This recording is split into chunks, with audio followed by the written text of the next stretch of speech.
In the third stanza, the cloud, who is the speaker here, describes the scenes of sunrise and sunset from his perspective. Here, the sun too has been personified, it has been given human qualities. The cloud says, the sanguine sunrise with his meteor eyes and his burning plumes outspread leaps on the back of my sailing rake when the morning star shines dead. The sanguine means blood red color, meteor here means bright, plumes means feathers, sailing means moving, and rake is the broken mass of cloud. Morning star is the planet Venus. Shines dead means when the morning star, that is planet Venus, is no more visible or it hides. So the cloud says, the red colored sunrise with his bright eyes and its burning feathers outspread lips jumps on the back of my moving mass when the morning star, when the planet Venus becomes invisible or hides. So the cloud says that at sunrise, red colored sun with his bright eyes and burning feather jumps onto its back. He further says, as on the jag means sharp edge of a mountain crag, that is a steep rock, as on the jag of a mountain crag which an earthquake rocks and swings. Rocks and swings means movement caused by earthquake. An eagle comes and alight or sits, lands there, one moment may sit. It comes and sit there for a moment. Here we see that the poet has used simile, as he has used the word as here to connect both the activities. Simile is a figure of speech where a comparison is made between two dissimilar things using the words as or like. So the poet here says the activity of sun coming out behind the clouds or appearing with its bright rays and sitting on the mass of a cloud for a while is like an eagle's landing on the sharp projection of a steep rock which is moving because of an earthquake.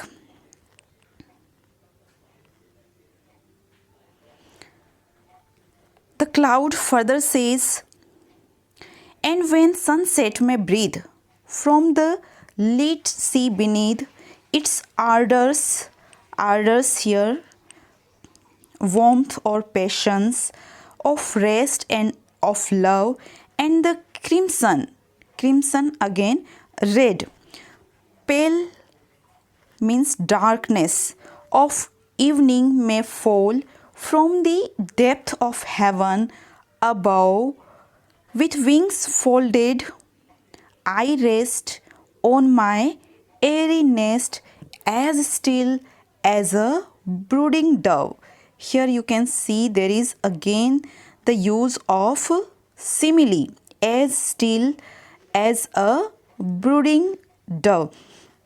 So the cloud says, at the time of sunset, when the sea beneath is brightened up by the rays of the setting sun, the entire when the entire atmosphere is filled with the feeling, the ardors of rest and love, when it is filled with the feelings of retirement for night, the evening, and at the sunset, when red darkness, that is sweet darkness of evening, covers the entire world.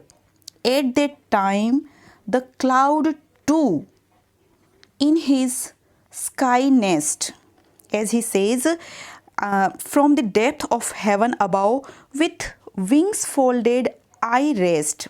I is cloud. I rest with my wings. The cloud compares itself to a bird. So, in his airy nest, in his sky nest, in his sky dwelling place where it lives, it folds its wings, and there it rests, as still as a brooding dove, as still without any movement, as a brooding, as a dove who is lost in his thoughts. In the fourth stanza, the cloud describes its activities with the moon and stars. It says, that orbed maiden with white fire laden, whom mortals call the moon, glides glimmering over my fleece-like floor, by the midnight breezes strewn. That orbed maiden, that orbed means rounded, maiden means a virgin girl, and which has been used for the moon here.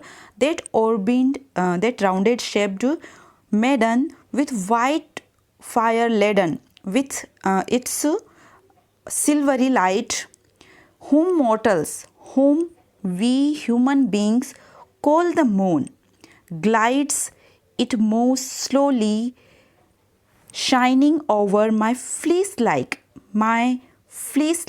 wool-like soft floor, my wool-like soft surface, by the midnight breezes strewn.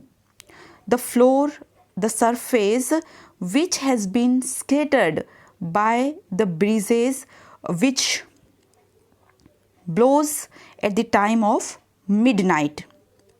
And whenever the beat of her unseen feet, which only the angels hear, may have broken the woof, the thread or the web of my tent's thin roof, because as the cloud says that its floor is fleece-like, it is as soft as wool or fleece, may have broken the woof of my tent's thin roof. The cloud here further says that when sometimes when there is gap between clouds, or they move away from each other, it is created by, as in the opinion of the cloud, this gap is created by that broken woof. It is created by the pressure of moons walking on it, and that sound of moon's feet, that female, that heavenly maiden whom we mortals call a moon, when it moves on my fleece-like floor, it may have broken the woof of my tent's thin roof, and which only angels hear. Nobody can hear the sound of her feet. Only angels, only heavenly beings can hear that sound. At that time, the stars peep behind her. When that gap is made by the, created by the moon, that heavenly maiden, the stars peep behind her. The stars seems to peep, that is, look over the shoulder of the moon and peer. They seem to look beneath with some difficulty, and I laugh to see them whirl and flee, and I laugh them. I here is the cloud. I laugh to see them whirl and flee.